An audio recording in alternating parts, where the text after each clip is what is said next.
આહવાના મિશનપાડામાં રહેણાંક વિસ્તારમાં દીપડાના આંટાફેરા સીસીટીવી કેમેરામાં કેદ.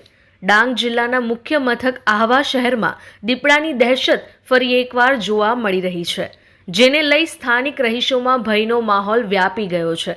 આહવાના મિશનપાડા રહેણાંક વિસ્તારમાં રાત્રિના સમયે દીપડાના આંટાફેરા સીસીટીવી કેમેરામાં કેદ થતાં વન વિભાગ પણ હરકતમાં આવ્યું છે. રાત્રિએ એક દીપડો ખુલ્લેઆમ ફરતો જોવા મળ્યો હતો, જેના દ્રશ્યો આ વિસ્તારમાં લાગેલા સીસીટીવીમાં કેદ થયા હતા.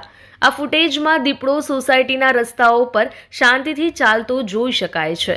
આ સોસાયટીના રહીશોમાં ગભરાટ ફેલાઈ ગયો છે. લોકો રાત્રિના સમયે ઘરની બહાર નીકળતા ડરી રહ્યા છે. આ ઘટનાની જાણ થતાં જ વન વિભાગ તરત હરકતમાં આવ્યું છે. વન વિભાગની ટીમે સીસીટીવી ફૂટેજ મેળવીને દીપડાના સગડ શોધવાની કામગીરી હાથ ધરી છે. આ ઉપરાંત સ્થાનિકોને સાવચેત રહેવા અને રાત્રિના સમયે બિનજરૂરી બહાર ન નીકળવા માટે અપીલ કરવામાં આવી છે.